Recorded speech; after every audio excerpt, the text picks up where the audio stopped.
Fun fact: if you get the Death Note, you can kill the concept of microtransactions. It's a monster truck, right? And it does soup. So it felt like it would work, but it just was not.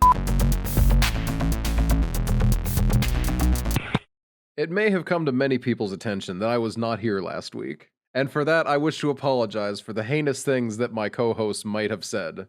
I don't know. I wasn't here. So this is a preemptive apology, right?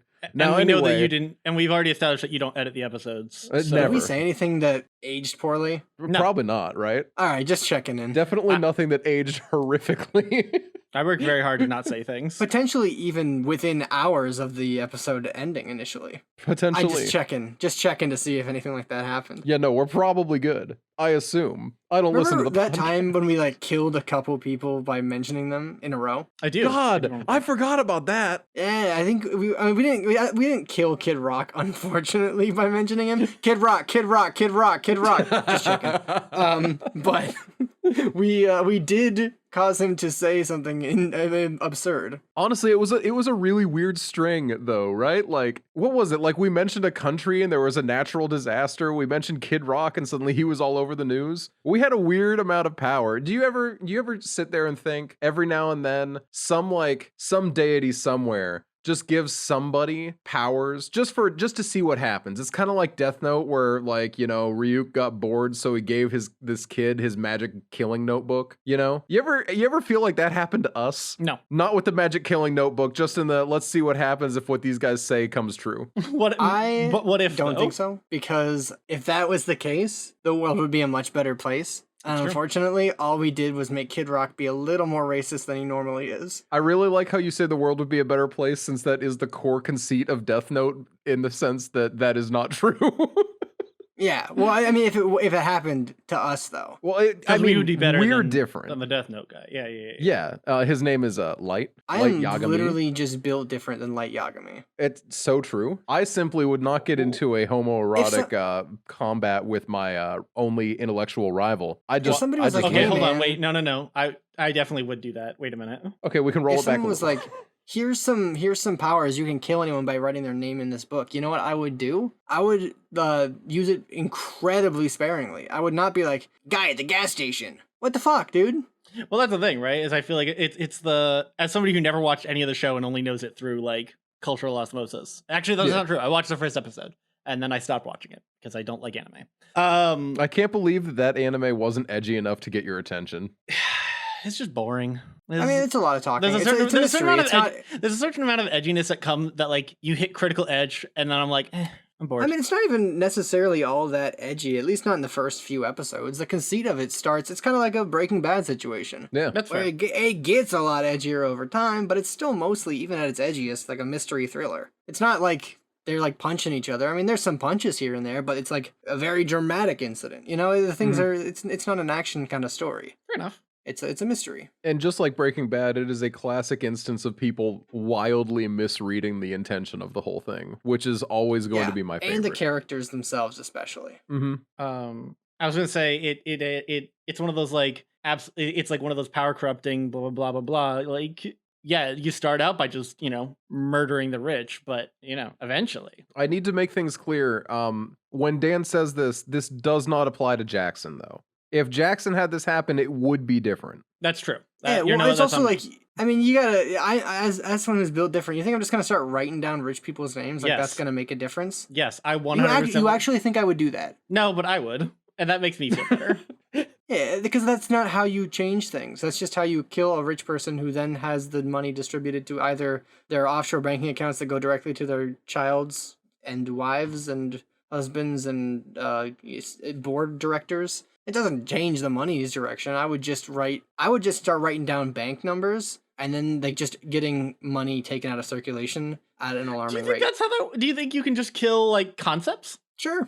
That's pretty badass. I'm not gonna lie. I would write racism in the Death Note, and then I would win. Oh, dude, no, it would end racism. Nina just gave me a really dumb look, and I feel like Nina's not seeing the grand idea of this. I think that Nina's a little racist for that. I'm just saying, you remember that Cody Co video? Racism, knock it off. Bullying, knock it off. I'd do that, but in real life, and I would be incredibly based for that. Have you guys heard of there's a tabletop RPG called Heart, The City Beneath. It's really interesting. It's really cool. One of the core concepts of it is that like your character's on a doomed quest that they're almost certainly going to fail, but if they succeed, there's like these massive like powers that you get at the very end of the game that you can use once and then your character disappears. One of them is your character can get the absolute authority over like a concept or like whatever thing you say. So whether that's a person, a place, a thing, a concept, except for the heart itself. And for like a minute or like 2 minutes or whatever, you have absolute authority over that thing. You know, wipe it out of existence, do whatever you want with it, and then your character fucking gets torn apart by like, you know, the magical energy or whatever. Yeah. And I love the idea of having the ability to destroy a concept in that way, or like having power over a concept more than like, oh yeah, I have fire powers. No, I have the concept of heat. I control the concept of heat. You're missing out. I would just get rid of phytoplankton and everything would be fucked forever. And it would be hilarious. Because it would be like a slow descent into absolute obscurity for like, first, like, you know, marine life that feeds off the phytoplankton. And eventually, from the top, from the bottom up, everything would collapse. I love that. Doesn't phytoplankton make most of the like breathable oxygen in the world though? No, that's algae. Oh my bad. Yeah, but still, that's another contender. I would potentially get rid of algae as well. Just to see what would happen. Yeah, I'd like to get rid of trees. Because you know how long it takes for like I don't know, lettuce to evolve into a tree? It takes like a billion years. Too long. Too long if I get rid of all the trees. Just like if I actually had to do it though, I would pick mosquitoes. Oh, 100%. Because they don't add anything. They're just bad. What pisses me off is I think I remember someone telling me that there is a function mosquitoes provide. Yeah, sucking ass. Honestly, I can't. That's the thing. I don't remember what it is, so it clearly can't have been that important. But I mean, it's kind of like everything serves a function. Even mosquitoes. It's like me and Skip Bayless. Like someone needs to exist so you can be pissed off at them. God damn it! Mosquitoes need to do that. Mosquitoes are pollinators. Yeah, pollinate this. God damn! I'm putting my middle finger nectar more than they drink blood. Okay, well then they should just switch to only nectar. Honestly, that's, you know what? If I had the power, I would make them vegan so that they stop drinking blood. That's the thing. Yeah, you have complete control over mosquitoes for that, you know, brief moment. So like you don't have to kill them. You can just make them better. Would they stay listening after I left them? Like you change the universe irrevocably and completely for those moments. So they're going to be mosquitoes forever? And they're not going to be, like, mean about it? Yeah. All right, well, yeah, I'd probably do that then. Just, like, no, I'd still get rid of them, because, like... I'm here for it. No, I'm here for just completely getting rid of them, to be honest. The pollination niche can be filled through other... Yeah, someone will get to it. I, at some point, not tonight, but because I think Noah has content topics he wanted to talk about, and I would have to reread it, but I would love to talk about Heart on the air at some point, because it is a fucking insane book, or RPG. Okay. Not as insane as probably the Joker.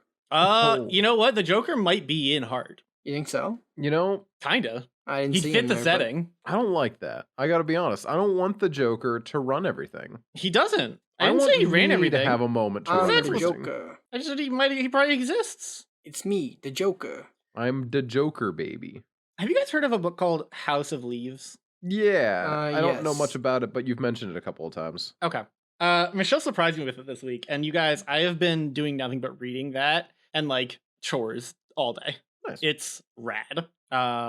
If I talked about it on the podcast before, I won't like get too far into it, but like basically it's a mystery thriller where like the very like using the medium as a piece of the storytelling in spades, and I just think that's neat. Cool.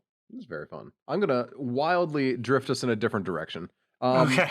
I was out of town last week, as we have clearly established, and I was in Tennessee. And one of the things I decided to do down there was just out of curiosity. I wanted to visit some liquor stores just because I thought that would be fun. Mm-hmm. I didn't go to a Total Wine, and I wish I had, because those are like the big ones, you know, like I think the biggest Total Wine in the world is actually only like 6 hours away from me. So, you know, field trip, who knows?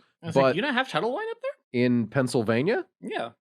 Dan, how long has it been since you lived in Pennsylvania? A long time. Not that long, my guy. Not that long. It's because their Total Wine's all over fucking New Jersey. State-run business. There's one rule about Pennsylvania and alcohol that like everyone who's ever about Pennsylvania and alcohol knows. Yeah. Anyway, though, even Ohio. What I don't go to Ohio. God, who do you think I am? No, you go A to guy that Tennessee goes to instead. Ohio? Okay. Dude, okay, firstly, the drive through I Ohio, am goddamn completely joshing miserable. I cannot convey how much of the drive from my house to Tennessee felt like it was just Ohio, because you drive across it diagonally. It is the literal longest drive you can have in Ohio while on main roads, and like being efficient about it. Longest It was a straight line 10-hour you can get drive, through and at Ohio. least half of it was Ohio. That's actually genuinely very sad. I'm very It was sorry. incrediball upsetting. Nobody deserves that. But when I was in Tennessee, I saw this drink called Curveball. It's a little skull with a grill as the top of the skull. It's with a meat fork and a spatula crossed behind it, you know? And I'm looking at this and it's like the original barbecue whiskey. And I'm like, well, I'm gonna try it. You got to try it. Let me just taste it again real quick as a reminder. God damn it. Okay, so Dan, Always a good sign when you take a drink and just go, God damn it. how do you feel about barbecue sauce, Dan? Barbecue sauce fucks, dude. Cool. Okay. How do you feel about smoke, Dan? I actually really like in the context of a drink. I actually really like smoky drinks. Cool. And you like sugar, right? Oh, I love sugar. I figured that was probably lumped in with the barbecue sauce, but I wanted to make sure. How do you feel about the taste of meat? I do like meat. Okay, now what if I told you you could have all that and more, not much more, in the more is 34% alcohol in a little Jesus. shooter?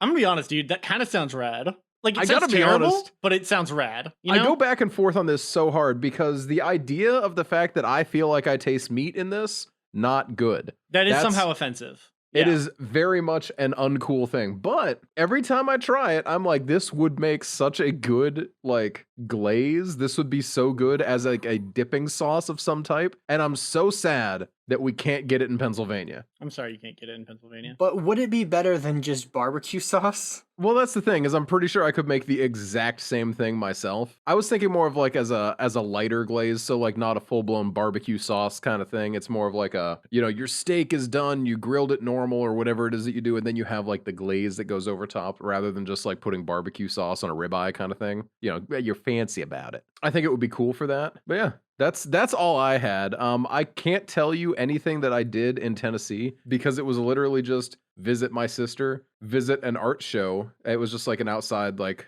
art fair event, you know. See my friend who moved down there also and Wild. leave. I mean, I love a good outside art show though. Like I Yeah, love what going to does that like look an art I show. actually don't know. So it was at this place called the Parthenon. You may be familiar.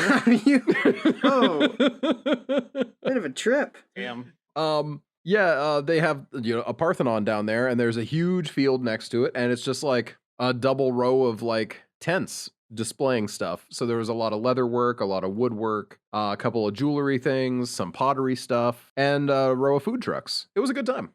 That actually Food sounds great. trucks were selling ice cream for $7 a scoop.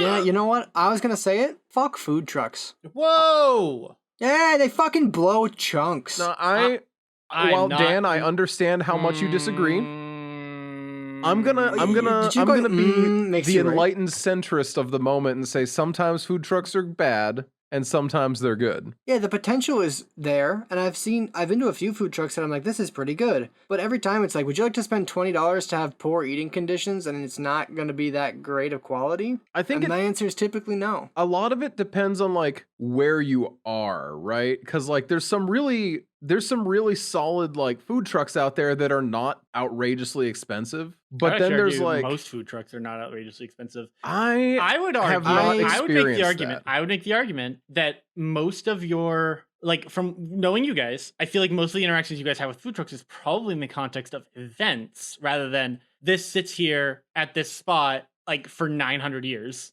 and this See, is that just rare is what I parts. was going to clarify, actually. That was not what I was going to actually be talking about, but as I used to live in what That's is true. potentially the biggest food truck city in the United States and That's host true. the Great Food Truck Race every year. That is true. You did, and that is fair. Which is even makes your take even more insane. But that's because like a taco truck is not a food truck, it's a taco truck. That is. And I know you might be very Wait, confused I'm or sorry. upset Say by that that, again. but Say that a again. taco truck is not a food truck, it's a taco truck. It's a different experience, different expectations, different set of things going on. It's a totally different culture around it. There are food trucks that sell tacos, but like if you go to a taco truck, like a taqueria that's in a truck, it's different than when you go to a food truck. Well then, I feel like this is one of those things like you may where... think you probably think I sound insane. 100% trust me. If you go to Texas, you go to a taco truck, it is not a food truck vibe at all. You go to a food truck, it is a completely different experience. See, I was going to say this seems like the kind of thing that literally only would apply to someone who has experience with both things. And I'm sure anyone who's listening and it like knows taco truck culture will be like, "Oh yeah, no, Jackson's so right. I don't know how these other guys don't get it." I think it really is like a completely separate in terms of what you expect, what you pay, what you get, where you're at. Because a lot of times you're in like an area that might be a little more sketchy, might be a little less, gentrified in a lot of instances, especially if you're in a place like Austin, where that's probably rarer and rarer. I haven't been there in years. But like, yeah, the taco truck experience and like a taqueria is just not. It's a completely different vibe. But if we consider that to be a food truck, if we're using the broadest of examples, then I would say that's like the exception. I don't think that's the broadest of examples. I think that is because I think I understand what you're saying. I think I get that, and I actually don't totally disagree. There is different vibe depending on what kind of food truck you're going to. If your problem is with like just a food truck that does like hot dogs and hamburgers and like all of the things, yeah, no, those two, like every single food truck I've done that has like too broad of a scope sucks so bad. But like a food truck that does like, I don't know, halal food, pretty universally alright. Like if that's their focus, they're probably alright at it, and the price isn't that bad. I have been to a few food trucks I went to that were a little more specific in their scope. I went to one that was a Korean corn dog food truck, and that went pretty hard. But again, it's just prohibitively expensive. It's like I'm paying like $6 for a hot dog on a stick. See, I am with Jackson on this. There's a lot of food trucks that are just like they don't feel like they are worth the cost you're paying. And if it was like $6 for a corn dog, if I saw that on a menu in a sit down restaurant, I don't think I'd think the same thing. I would. I'd be pissed off too. But that's me. Well, it depends. It depends because at a food truck, I know I'm not getting any sides with it. Whereas if I'm at a restaurant, I'm probably getting sides. That's true. You got to check that portion of the menu out. But yeah, I think most of my problem with food truck comes down to not the quality of the food, although that can be a big issue. It's mostly like ends up being the price. Because like if I am spending like $20 on food, like that's a pretty rare occasion. Yeah, that's so like that's I make very little money and do not have access to much more. Yeah. So I mostly eat a lot of rice and chicken thighs. Rice and chicken thighs are so good. It's very good. And a lot of variety in how you can prepare it as well. True. But yeah, so that's kind of where my food truck issue comes in. And that's where my taco truck solution exists. Because they're usually pretty, affordable. If it's like a taco truck, they're usually pretty cheap.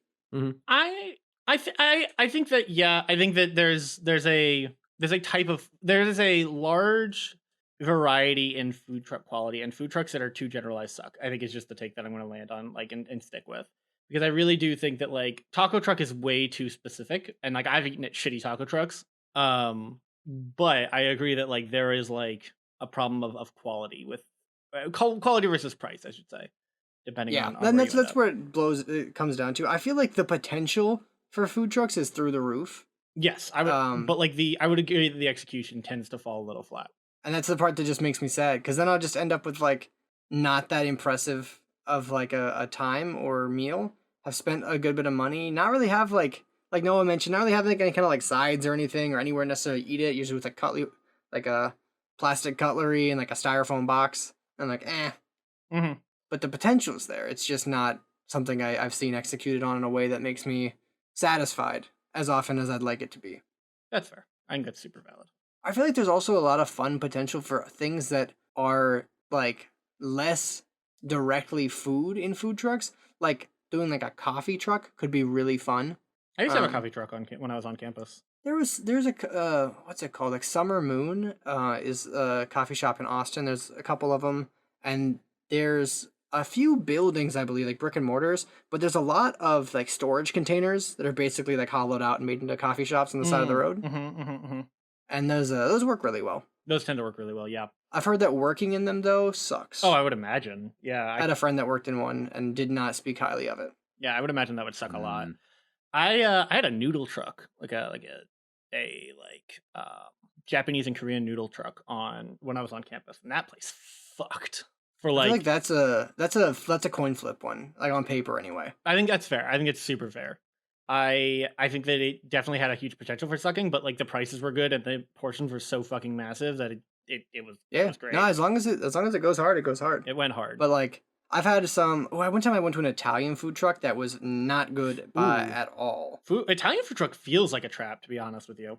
Yeah, I mean the idea sounds executable enough in that you can pre-cook and kind of have prepped a lot of the stuff you need, and if you're doing mostly like pasta and sauce, most of the time good Italian restaurants make a big vat of sauce anyway. So it felt like it would work, but it just was not. Not It ideal. was not it. I'm I sorry. got something with like a breaded chicken like cutlet on it, and it was just like the breading was just not right. It was a little like too panko heavy for Italian food. Just not really. Not the vibe. Didn't really do it. No, I get that. I've also had lots of cold food from food trucks. Ooh. Yeah, that's bad. That's a bad food truck. Yeah. Especially when you're paying above the market price for things. True. Like if I'm paying extra, it sucks even more when it's like not up to snuff. Yeah. And I would argue that like, at least personally, I'm definitely willing to forgive food trucks a little more than I would like a restaurant. But I think that like that does mean that when they're like bad enough for me to be mad at, they're bad. See, I feel like I'm not the same. I do kind of hold them to the same standard. Fair enough. I think that is mostly because of the like again, it mostly like comes back to the price of it. Where I'm like, if I'm paying like a premium price, I kind of don't expect it. Like I'm kind of holding it to at least the same standard as average. That's fair. No, I think it's like a price thing, right? Because like I definitely feel like most food trucks I go to personally are definitely way cheaper than a restaurant would be. But that's also like a big part of like location based. Yeah, exactly. That's what I was gonna say. Is that depends so much on where though. Like if most of my food trucks are in Manhattan or on campus at a university, like the price is just gonna be different than other places. Yeah. And anywhere that you have more foot traffic, you have a better opportunity to have like some high quality food trucks. There's a spot near where I worked, like in downtown Waco, that had like 4 food trucks that were just always there. There was a tandoori one that was pretty good, but just there was also an Indian restaurant like 3 blocks from there that was cheaper and better. Yeah. So it was like, yeah, the food truck's a cool experience, but you would wait a little bit less, I suppose. But like for me at least, half the fun of like Indian food, if I'm at like a restaurant that specializes in it, is like the accoutrements and the serving and the plating and all that. Like I feel like that's a lot of the excitement. Actually, speaking of, I went to an Indian restaurant while I was in Nashville. That's another thing I did. Oh. That was really fun because there was one person there who had been there before. Well, technically, I think my sister also had been there, but her roommate was more familiar. So we were just like, hey, just order for us and then we'll split the check later. And it was really nice. There was a lot of very good food. What'd you get? I think we did tikka masala. We did a goat curry. We did garlic naan. And we did, tandoori chicken? Is that the, like, atomic red stuff? It doesn't necessarily have to be. Tandoori is technically a cooking style, I believe. It's a type of clay oven. Okay. But I think in a lot of cases, yeah. You guys, I'm so hungry now. There was this Indian restaurant close to where Mari and I lived in Pittsburgh that had, it was a normal Indian restaurant for the most part, but then they also had these 2 items on the menu that they were like, hey, by the way, we decided to do Indian Chinese fusion for 2 dishes only. And there is no explanation. No, nothing else here is Chinese inspired at all. But they had one that was like, it was some kind of like chicken dish that was like fried like with a really, really thin batter and coated in like a Chinese like hot sauce. And it was really good, but like the weirdest food item to get at an Indian restaurant. So I only ever got it once. Fair enough, though. Because their other stuff was better, so it was still good, but like they had better stuff that was like more authentic. I am so hungry now. And then I'm trying to think of other experiences I've had with food trucks. There was a food truck that I will say I have very high praise for, also in Waco. A friend of mine used to work there actually, but it's called a Cheddar Box, and it is a storage container that it was last I knew. I don't know if it still is there or not. On the grounds of the Magnolia like marketplace. And it was like a grilled cheese food truck that did like specialty grilled cheeses, and they went so hard and they were seasonal, And if you went there on Wednesday and you lived in Waco, like if you had ID proof that you lived in Waco, you got any sandwich for $5. That's hot. Because they That's didn't deal hot. with like locals, they only dealt with like out of towners. Yeah, so it was Waco Wednesday. And like since because again it's at the Magnolia Market, so like it's all that fixer upper like Chip and Joanna Gaines stuff. So it's always people from all over the country. So if you were from Waco, you got like a huge discount. I love and that went hard. We need more stuff like that. They had one with like an apple and goat cheese. That was like a sweet grilled cheese. Mm-hmm. That was very good. That was a springtime one, I believe they did. That's my review of food truck. I want to go get food truck food now. Erie's food trucks, I've only been to like 2 of them, and they weren't anything impressive, but weren't awful. And I know there's like a new barbecue one that apparently is really good. I can see food trucks in Erie being maybe not bad, just lacking. Yeah, I think. Well, I mean, it makes sense though. It's kind of like a food truck in Buffalo. You're not gonna see them because it's like you can't use it half the year, which is where my idea comes in. Hear this: it's a monster truck, right? And it does soup, and you only operate it in the winter. Oh, there actually is one of those near me, or not? Not a monster truck that serves not soup? monster truck, but like a food truck that only does soup and only goes around in the winter. Yeah, that's kind of my idea, but only not just a truck, like a monster truck. So it's like a plow, basically. That's like I'm here for it. So it can off road in like really bad snowstorms. Have like a siren on top or whatever. Start playing some music like an ice cream truck, but with soup for people who don't want to leave their house on cold days. I love it. Thank you. It's probably very prohibitively cost expensive because it's a monster you're truck. serving soup and you're driving a monster truck all day. And you're moving a lot through the snow. If I could say, though, because soup is so inexpensive to make relatively, you could actually mark that up, like, without it getting expensive. That's true. You still are driving a monster truck around the city all day in the 100%. middle of winter. 100%. I feel like it's, you gotta be moving a good bit of soup. I want soup now. God, I hate this. We talked too much about food. Now I'm hungry. Oh, I guess you'll have to starve. I'm gonna starve for another 30 minutes, and then I will. I'll tell you what, Dan. Face. You can come over here if you want. We made roast for dinner. Ooh, we had a roast last week. Michelle has it endlessly reminds me that she doesn't like roasts, but she was like, "I will give it a try," and then she was like, "Hey, still don't like him," and I'm like, "Ah, damn, my life is a lie." See, I haven't had roast since. It's been a long ass time. It's been since I would still consider myself a child. Really? Oh, yeah. They're so easy though. They're so easy. I forgot. And delightful. And so like, delightful. And they're like really because it's not it's a flavorful chunk of meat, but it's not like a quick cooking one. So you can get like a roast big enough for 2 people. That's like $10. Yeah, easy. Not even. So I made it like the classic way my family always did, where you get the Lipton powdered soup mix, the powdered onion mushroom soup. You rub that all over the roast with some salt. You pop it in the thing with a little bit of water and a bit of onions and carrots, and boom, you got yourself a soup or a roast. Yeah, maybe you got a roast going. Yeah, I love doing like a nice like throwing some chicken in there with like some cream of chicken soup, cream of mushroom soup maybe. And then I saw a TikTok the other day that was a guy that was like, he was like, when you get home from work and you find out your wife has the crock pot on again, and he was like pissed off.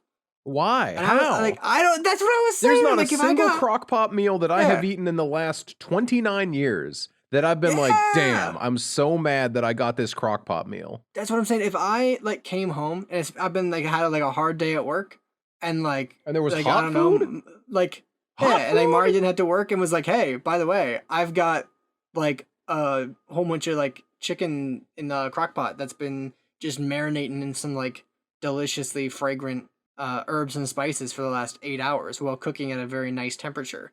Yeah, I would be like, that's awesome, thank you. Why would I be like, not again? Because you're also, psychopath. Why would you be mean to someone who's doing something nice for you? Like, what's wrong with you? That's the thing, is that like, I don't care if you don't want it that night. Shut up. Right? Yeah, like, be nice to me. It's still a free hot meal that you didn't. Well, not free, but it's still. It's not free. Yeah. It's still for my intents right now a free hot meal you didn't have to make. Yeah. Like ready and waiting for you. I love that.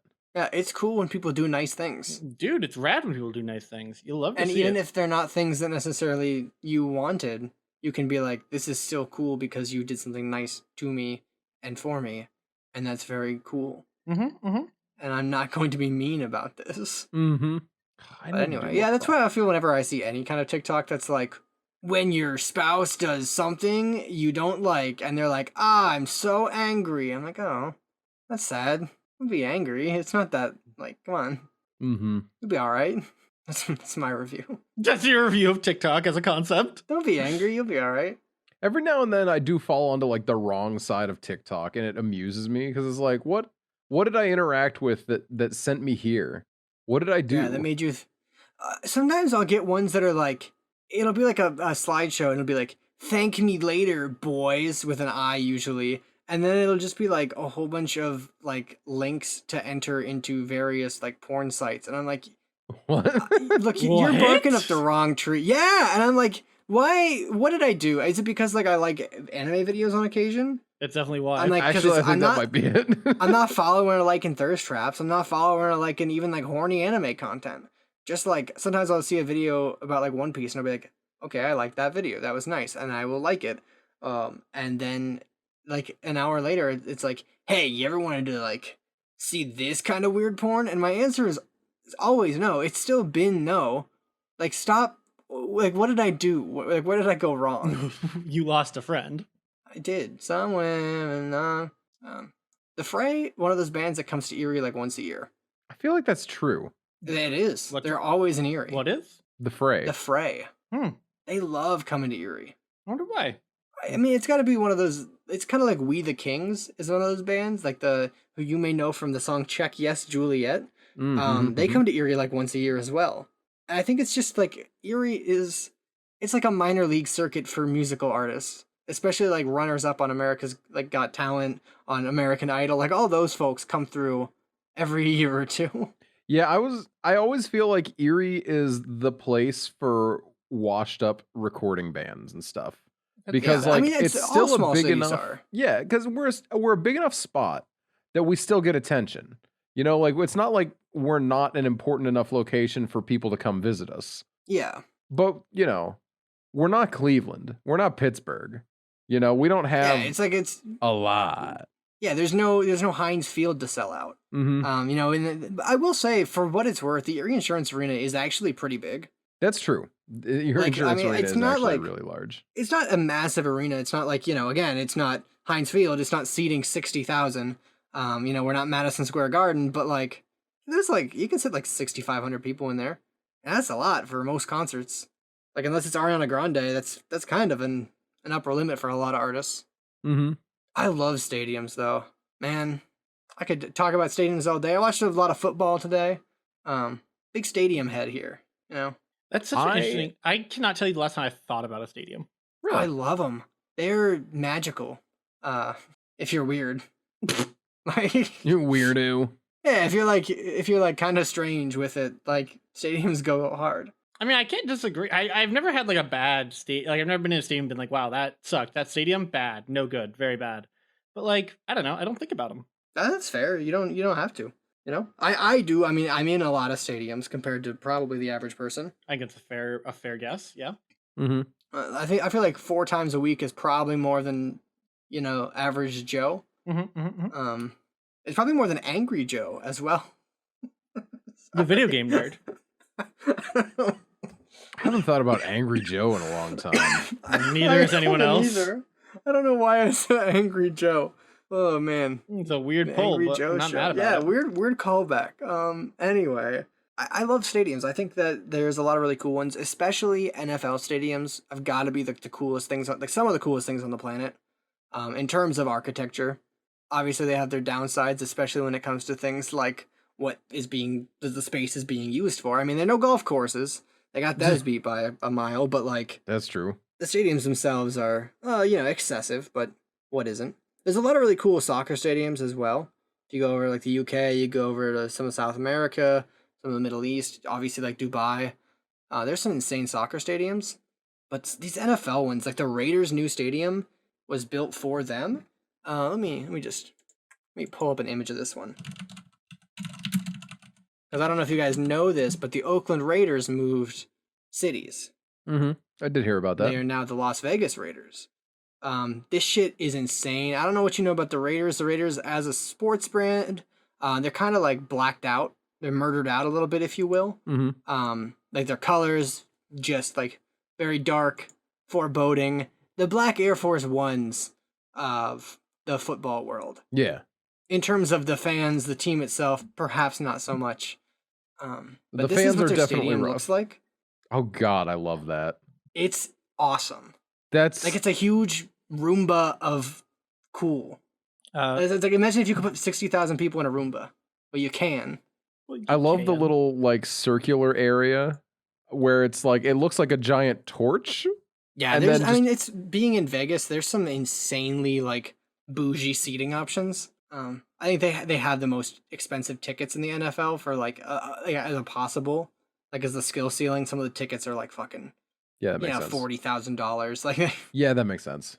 for a regular Sunday game, not for like the Super Bowl. Look at this little Roomba. Yeah, it's pretty sick. I think it might be the largest. I don't know if it's the largest in the world, but yeah, the SoFi. I was gonna say SoFi Stadium is the one that it's the one that I know. And SoFi is fucking insane. I would like cry in this complex. It's insane. And like it sounds weird, and especially like coming from me to be like, oh, by the way, I love sports stadiums. I think they're fun. I think it's such a cool thing to experience. It's kind of like any big architectural feat. It's cool to be around. The ones that have so apparently the Raiders have it, but there's another one that it's a soccer one and I'm blanking on who does it or on who owns it. But the ones that have the like retractable grass is so fucking cool to me. Oh yeah, there's actually a lot. So here's a little secret for you. There's a lot of big stadiums. I think at least the Tottenham stadium. Let me see.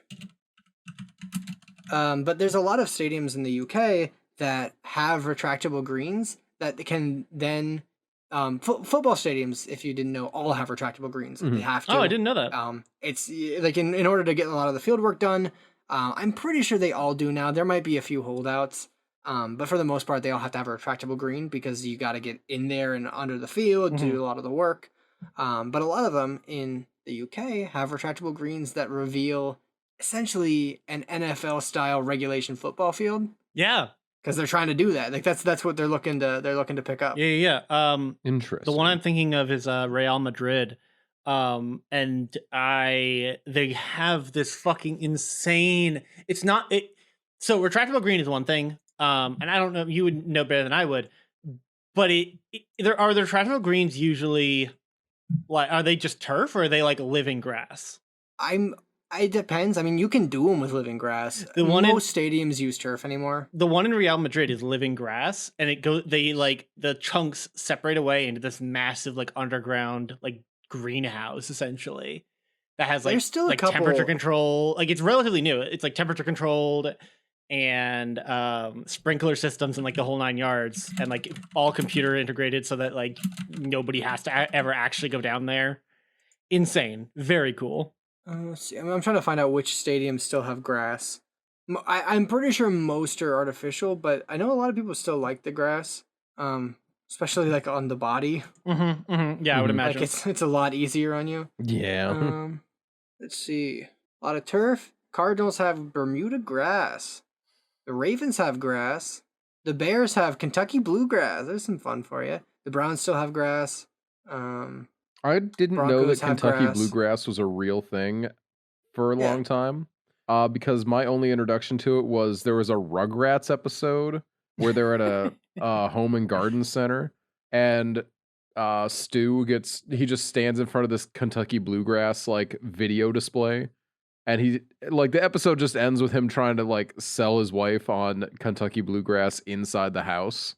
And I'm like, oh yeah. And then I learned that bluegrass music exists, and it was hard enough to wrap my mind around two things called bluegrass. Yeah, everyone knows things can like, only be named one thing at a time. Well, I mean, it looks like a it's about weird half thing. and half, honestly, for which stadiums use turf. Fair enough.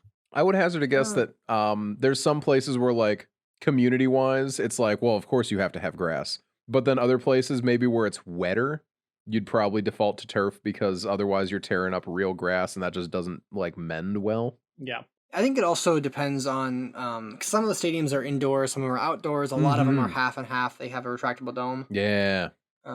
Yeah, they're cool. I mean, Heinz Field is actually like one of the cooler ones, and that's I went on a tour there down once. the road. I learned that the giant ketchup bottles, they had them shipped from like Cali or something.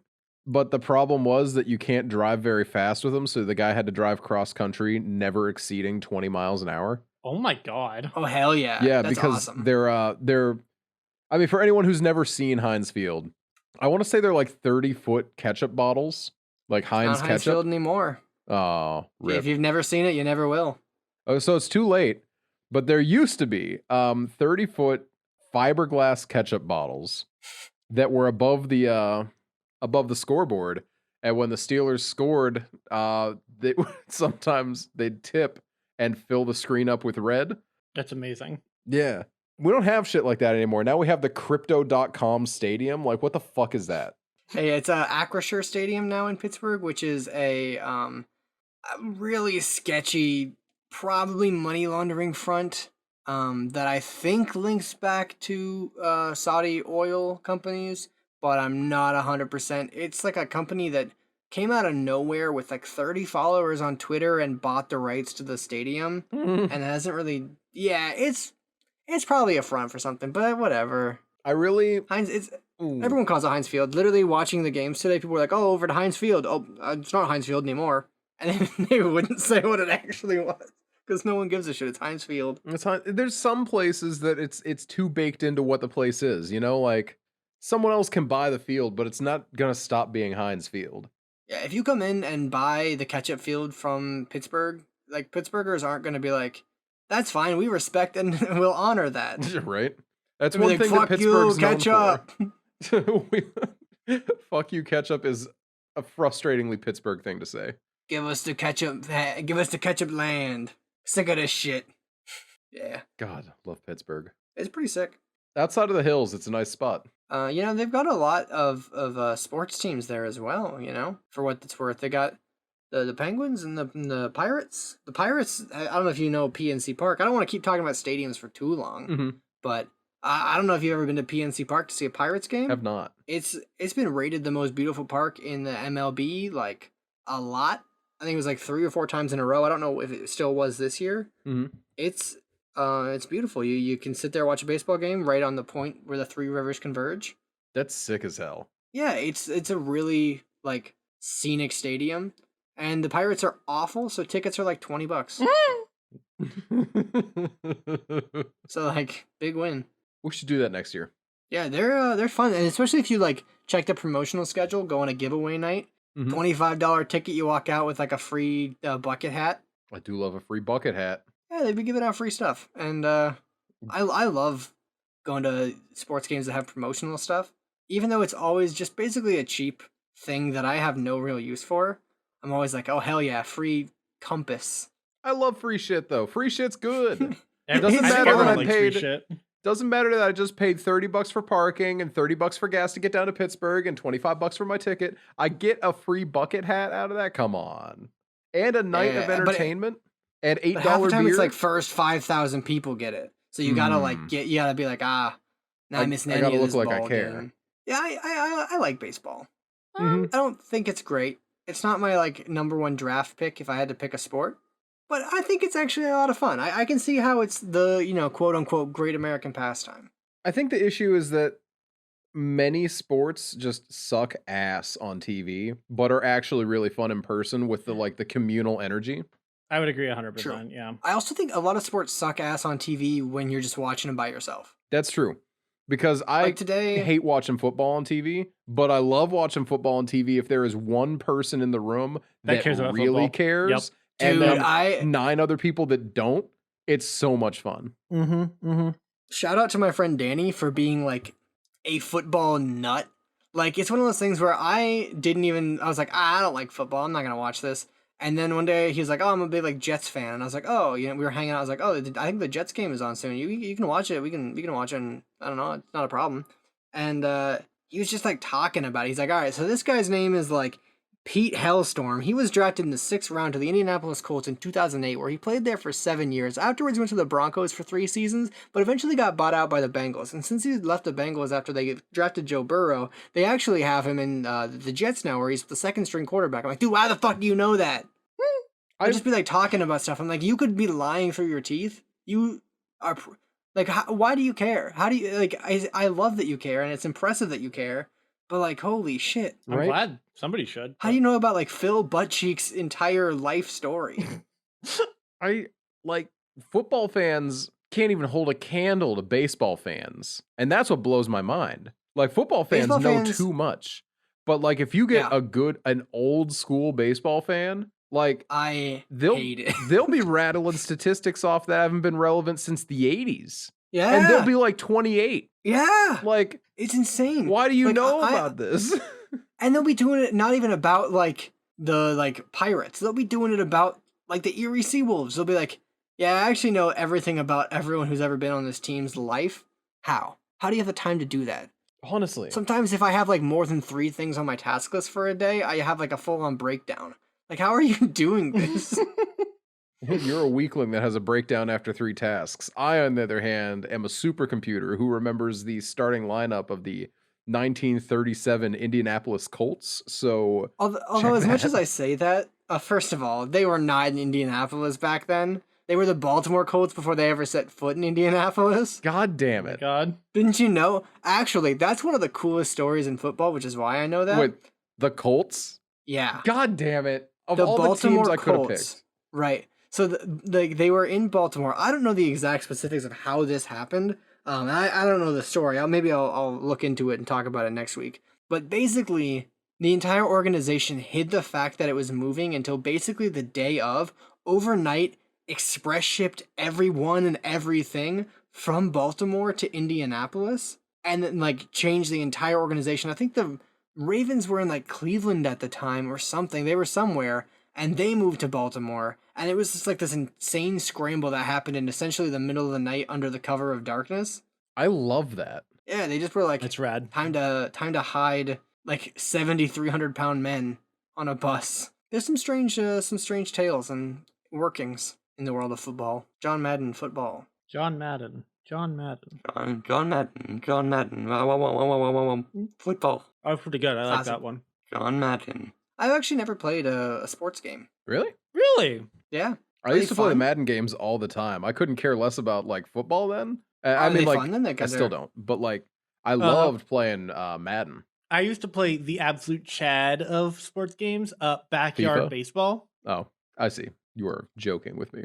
That's one of the world of like FIFA is one of those things that I will regularly forget about. Mm-hmm. I'll be like, oh man, these like League of Legends players, these like Counter-Strike players are like crazy and they're toxic. And then you'll see a FIFA player do something they just weren't really a big fan of the play, and then they'll just start making like terroristic threats. And you're like, what the hell is going on in soccer land, guys? Yeah. Cool it a little bit. Jesus. It's all good. Just play again. It's a very humbling experience to interact with sports game fans. Yeah, I've never played though. Just I feel like my biggest problem is it's always like they typically, unless you're getting them like years old, they'll cost the same as like any other game. And I've never really been like historically that big a fan of sports. Yeah. So I was never like, oh boy, if I'm spending $60 on a game, I'm picking Pokemon every time over Madden current year. Mm-hmm. And then I would always like logic it to myself, be like, oh, if I ever want to play like an NHL game, I'll just get the one from 2 years ago because it's like $10. And I never even would because I'm like, I don't really want the one from 2 years ago. Right. I was big into Madden 07 because that was the first one that you could build your own team in. So I just made this like brick shithouse like linebacker lineup, but for everyone because I didn't know how the game worked. So like my running backs were these like 500-pound titans. And then because I thought it was funny, my quarterback would be a tiny little man. That is objectively very funny. Oh man, I love that. It's just like, yeah, boss, go get him, boss. Go get him. Yeah, go get him, boys. Run it down into him. As like these like 500-pound ogres are just around this like absolute manlet. That's literally it. Okay, boss, we gotta go out there and give it to him, guys. Oh, okay. Very good. Wish that was me. I like where your head's at. So the thing I have about getting into sports games now, though, is they're just like microtransaction dumps, right? I actually Like don't you have to buy like know. fantasy sports card packs within the game, and they also are retailing them at like that new $70 price point a lot of games are at. And like I'm not buying NHL 23 for $70 if I have to have like if I have to pay like $9 every time I want to draft my fantasy team. And if I Mhm. want to like unlock the ability to play as Connor McDavid, I have to like do 3 backflips. And if I want to get him in the Otters uniform, I've got to like do a $9 microtransaction through a gauntlet for a loot box. I don't know. I actually don't know how much microtransactions there are. I think they're pretty bad, and like you buy like card packs in the games. Hmm. Which yeah, you know, it's sad, That is actually extraordinarily sad. Mhm. but also I get why they would do it because 'cause money. Well, not even just because money, because like there's times where you're like, cause money, but also some games that doesn't actually work at all, and the DLC was just like flop. But with sports games, the fans are so dedicated. Oh yeah. Yeah. That like it's not gonna be a flop if you do things cause money. They're gonna be like, oh cool, more things I can spend money on. Yeah. It definitely feels a little bit like well, because it is. It is a little bit taking advantage of people who are fans of the game. But I mean if they're gonna spend the money, they're gonna spend the money. Like you can't stop them from spending the money. But what if I could? You can. Fun fact, if you get the Death Note, you can kill the concept of microtransactions. What a good. I would still I'm pick in. phytoplankton.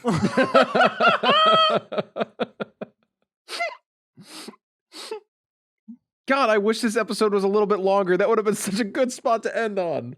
We can't release a 40-minute episode. Fuck you, we can do what we want. Well, it's an hour. I'm at an hour. Yeah, not after I cut out all the silence. God. There was hardly any silence. We were going hard. I wasn't going hard. You were not going hard. I was going I soft the thought whole you time. were. I can't believe this. This is a betrayal on levels never seen before. I was faking going hard. Disgusting. You were thinking? Yeah. So You guys, Michelle bought. Oh, go ahead. no. You were going to talk about things you had. Yeah, Michelle, when she was out and about this week, bought just on a whim because she's a fool and a buffoon. Love you, Michelle. Even though you are a fool and buffoon. Yes, correct. She doesn't listen to this. I'm safe, probably. She bought some like $50 Parmesan cheese, like off the fucking wheel. Oh. And y'all, I'd forgotten the joy that like really high end cheese brings. That's so And I've been sitting here good. the whole episode just snacking on like this tiny little corner of what was left after we made food this week, and just oh my god, worth every cent. Any cheese you have to take the rind off of is a good cheese. I Don't at love me. cheese. Cheese rind is so good for so many things too. You know, I don't know what she used it for, to be honest. Could be anything. But I don't care because I got like 3 big ass chunks of cheese, and now the third one is gone, and I am sad, but I'm also very happy because my lordy, that was good. We also made taquito, like homemade taquitos this week for the first time, which was really fun. I love taquitos. I love I honestly, I taquitos. love store-bought taquitos even. Like, put them in the air fryer, unreal. No, I have this so as those who are deep in the lore, I used to work at 7-Eleven because I don't care. I'm far enough removed. I'll talk about it. Their taquitos have such a soft spot in my heart that I know consciously that they are frozen, they are reheated on the roller, and that is it. There's nothing special about them, but they're so good They are good, yeah. every time. What is it? The jalapeno cream cheese one? Personally, buffalo chicken. I don't love cream cheese, but I respect the jalapeno cream cheese quite a bit. I think it's I like it a lot. It's got a special place in my heart because it's rare for me. Yeah, Like you that's know, one of the ones fair. they don't always have that one out. No, I Like, that's rarely like see a- that one. I've only seen that It's one. like a Friday one. Yeah, that's a rare and elusive. Yeah, like I mean, you can get the steak and cheese, the taco and cheese, the chicken and cheese. Mhm, You can get mhm, those mhm, anytime. mhm. But the cream cheese jalapeno is a rare find, and it's very It's a gift. elusive and It's a surprise. yeah, It's like it's a heartwarming reward. when I get one. I've also got a huge massive soft spot for their buffalo rollers, and those are even Oh, worse. for sure. Those are, honest to God, even worse. Like for you, but I don't. It's literally just what if you stuck a bunch of buffalo chicken in a blender and then breaded it and fried it. That's all it is. And you know what? It fucks. Yeah, no, I am absolutely on that train. The 7-Eleven buffalo chicken roller is one of the greatest inventions of all time. Oh, 100%. Michelle and I were trying to figure out this week how the fuck to make them ourselves, and the only way we can figure out to do it is to essentially solidify buffalo chicken dip. Literally, yeah. No, I mean, it's essentially take a blender, make some chicken, throw the chicken in there, blend that shit up with some buffalo sauce, and then make the tubes and then freeze them because you have to be able to deep fry them. You can't air fry those fuckers. You got to be able to bread them up. So you got to get them into like in the same way that you would do with like high-end mozzarella sticks. You got to freeze that shit so you have something to like work off of. But even then, I feel like you're not going to end up besting the 7-Eleven version. No, and I know unless you put an immense amount of time and effort. Like they're good. They've perfected it. They know. They got it. Yeah, and it makes you sad. But also, I'm gonna go into work tomorrow, and on the way in, I'm gonna go grab some buffalo chicken rollers. Yeah, they're a great snack. I could eat them. I could probably eat like 5 of them. I would not do okay afterwards in all likelihood. I wouldn't feel good about it, but God, I would for sure. 100%. I'm not even joking when I say I'm 100% gonna go. I'm 100% gonna go on the way in tomorrow. And you ever had the Monterey Jack ones? Yeah, dude. Yeah, dude. Those are good too. I prefer the buffalo. Oh, I also do. But the Monterey Jack, it's a less special niche. But it is still something special. It is still unique and good. Yeah, the cream cheese jalapeno is more rare for sure. But they are all, they all hold a special place. Here's the thing. 7-Eleven, anything that's on the roller, right? Anything that's on that, like, the thing out front, it's spinning around, it spins little things, whatever the fuck, is gonna be good. They're like specialty hot dogs, always good. They used to have a cheese stuffed hot dog when I was working there, and that shit slapped so hard. Everything inside, like, the hot case, like the pizzas and the little mini tacos, kind of sucks. That makes sense, though. The pizza's bad. I don't even fuck with the hot dogs at all. No, the regular hot dog's bad. Big Bites, bad. But their stuffed Big Bites, pretty solid. I've never had those. I've never seen them even. The one thing out of that, out of their case that used to be good, and they got rid of it because they don't know what's right, were their stuffed waffles. It was essentially I didn't know they had those either. It was essentially a Hot Pocket where the Hot Pocket outside was made out of waffle and the inside was stuffed with sausage. Mm. And that sounds good. And it had like a very syrupy, like it was a syrupy sweet, almost like the whole thing was like a syrupy waffle on the outside and sausage and cheese on the inside, or sausage and egg on the inside rather. And it was great. It was so good. I feel like that might lose me because I'm pretty picky about waffles. But like I would give that a shot. Didn't they have at one point? This would have been I would guess way before you worked there. Probably. But the Doritos, like the stuffed Doritos things that were like basically mac and cheese bites, but Doritos. I have no idea, but that sounds amazing. They were really good, but not so really good on the gastrointestinal tract. The struggle, truly. The idea of them was quite good. They were good in theory, bad in practice, kind of thing. Yeah, it was like the mac and cheese bites. You've had like deep fried mac and cheese bites before. It's basically that, but Doritos and shaped like a big Dorito. That sounds amazing. I do know what you're... Actually, you know what? I actually think I do know what you're talking about. I have like a faint... I was in high school. Yeah, the faintest memory of that being a thing. And it was one of those where I remember it was like... Because we don't have 7-Elevens in the area we live. Like no, they're not. The closest ones are Pittsburgh and Cleveland. Yeah, you got... Like, you got to go deep into Ohio, because there's, we got the lobbyists, we got the shooters out here who are keeping Sheetz at bay. The Sheetists, if you will. Yeah, Country Fair and Sheetz are Country Fair slaps, actually. I'm gonna be honest. I miss Country Fair. 100% with you there. I miss Country Fair a lot, actually. Country Fair subs are some of the best in the gas station sandwich game. I would agree. They have a full deli. Yeah. Like you can just go in there and be like, "Can I get a pound of ham?" And they'll be like, "Yeah." How do you want it sliced? It's not even a weird question. No, not at all. Personally, a bigger fan of Wawa, but that's just because I've been living here so long. I don't remember the subs from. Here's the thing, though. I got to be honest. Well, firstly, since you moved, they have gotten better. I believe that 100%. They got better bread, and like in general, it's a better experience than it used to be. But I see Wawa more of a convenience store that has a gas station than a gas station with a convenience store. You know what? I like that take a lot, actually, because I think that is one. I think it's correct. I think it's the correct take. I think they're what 7-Eleven wants to be. Yes. I mean, I think the ultimate test is, are there a lot or at least a good number of totally standalone Wawa? And the answer is yeah. Yeah, yeah. There are a lot that don't sell gas. Mm-hmm. But is there a single Sheets that doesn't sell gas? Not that I've seen. Not that I've seen. I haven't seen that either.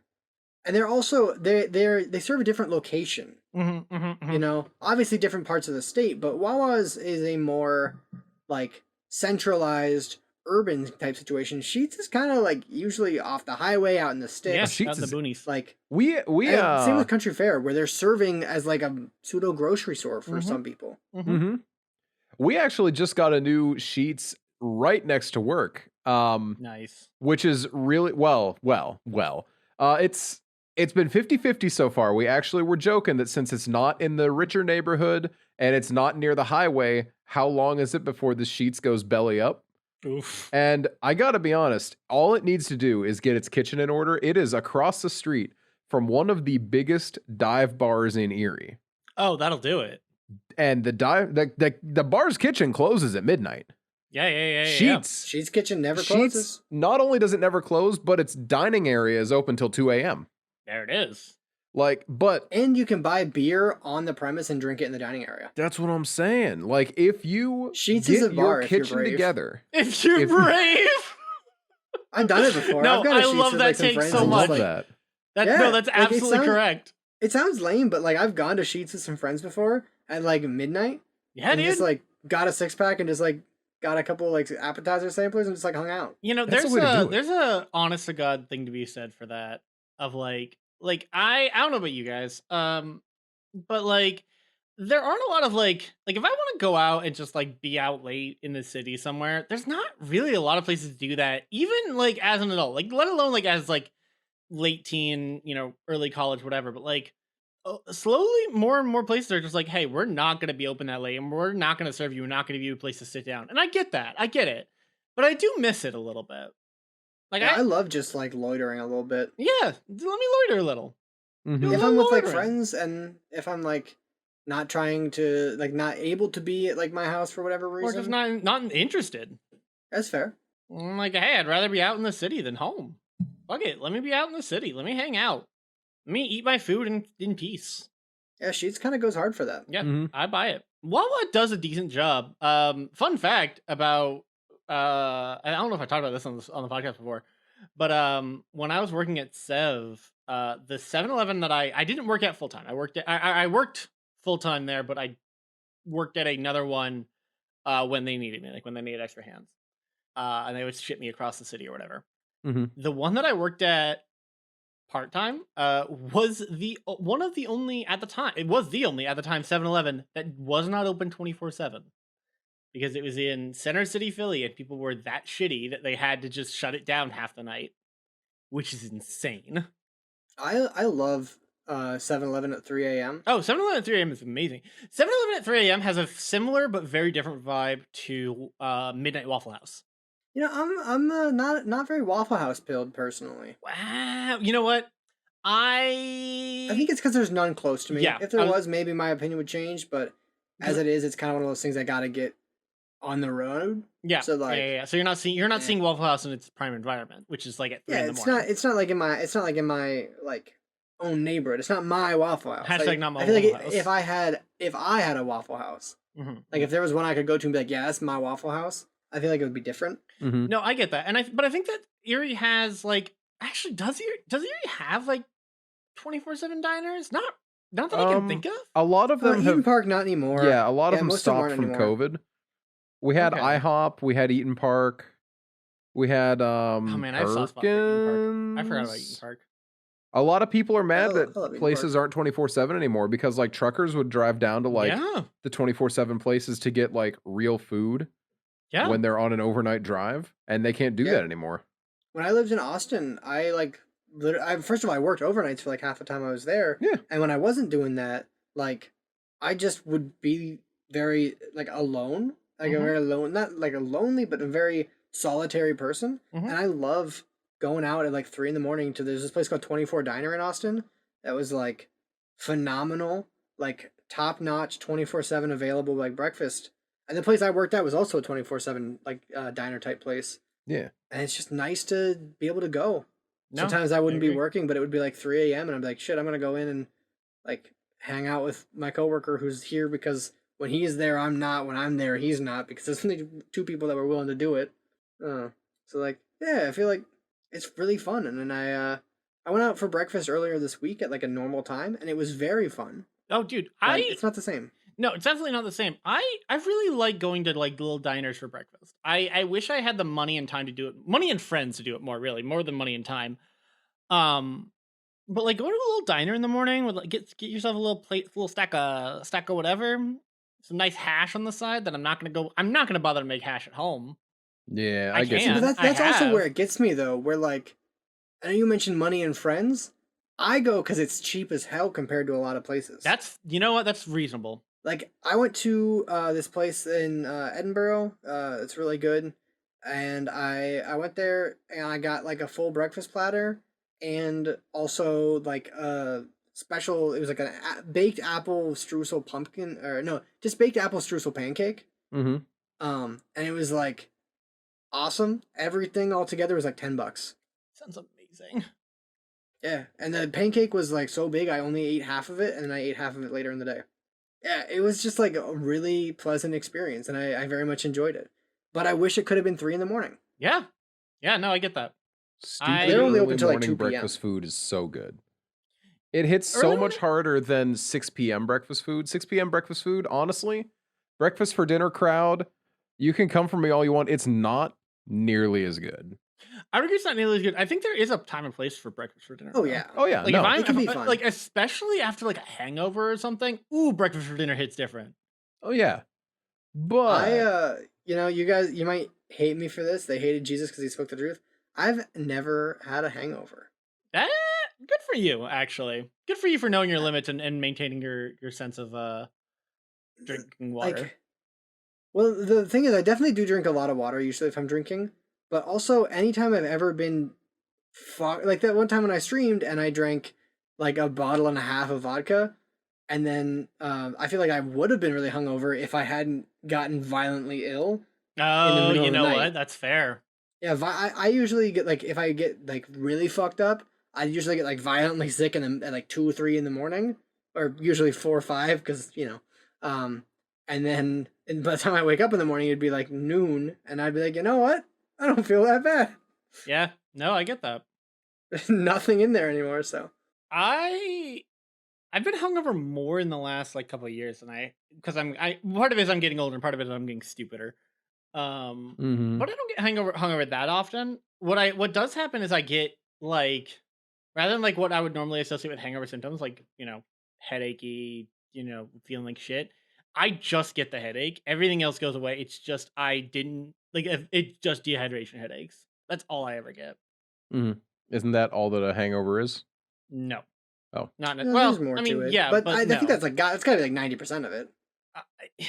Even then, it's not like something that's crippling. It's just like, wow, that's really annoying. I don't very often. I've only once or twice gotten crippling crippling hangover that I'm like, I need to go get like a Gatorade or something.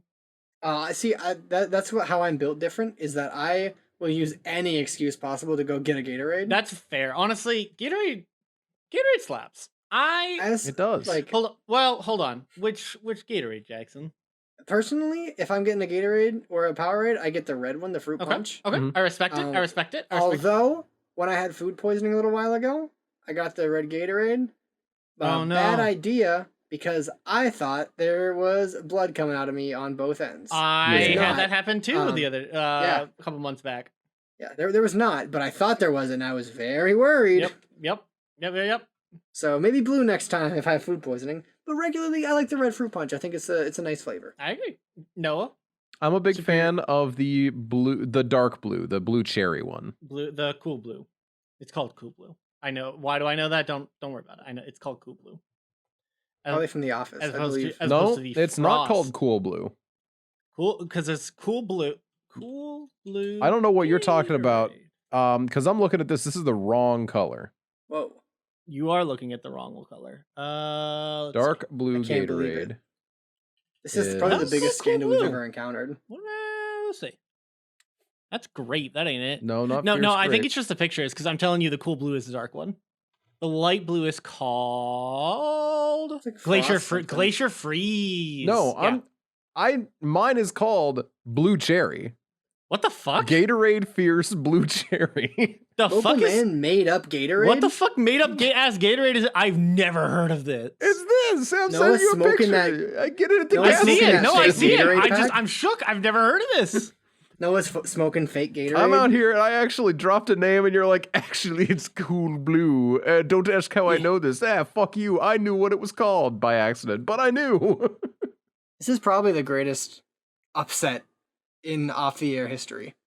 Of all the things that I so could have shook. known, knowing a Gatorade flavor over Dan is not one that I ever expected. I've never heard of Gatorade Fierce Blue Cherry. I apologize. That's on me. What's That's my really funny failure. is I'm also seeing Cool Blue in the same bottle, which would almost make me wonder if I'm wrong, but I know for a fact it is Blue No, Cherry. the in the same way Did that you like just say that's my failure? well, yeah, it's my failure. Stop. It's in the same way that like so you have the Gatorade Frost, which is glacial The white- freeze.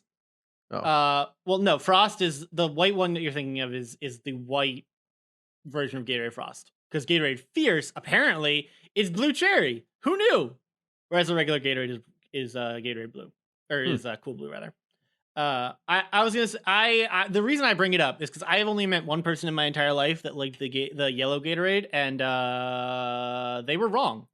What is the yellow Gatorade? Lemon Piss. lime? It's piss. I think that one's not too bad. No, I think like the yellow Powerade's not too bad. I think. Yellow Powerade, fine. But if you hand me a yellow Gatorade, I will throw it back at you. Probably not. Is it the lemon lime one? I think that one might be all right. It's not. It's not all right. I promise. Yeah, I'm out of the game for that one, so I'm not doubling down on that. You know what? I'm a fan of body armor though. If I'm gonna Body be Armor is great drinking. actually. Yeah. Just a little more expensive usually. Yes, it absolutely is. But I think it's. But I it's feel like pretty it's more good. effective if I'm like I need to like not hate my body anymore. Yeah. I also just think it tastes better. It's a little like less sugar, so it is not as like sticky tasting. I get you. Look at this. Doesn't taste like the Scissorp. Scissor. Scissor is my favorite What's- Pokemon evolution. I think you're actually thinking of Salazzle. Oh, you know what? That's my bad. Actually, I think Common I misconception. think I'm thinking of Caesar. Oh, you might have been. Actually, I would still choose Phytoplankton. there it is.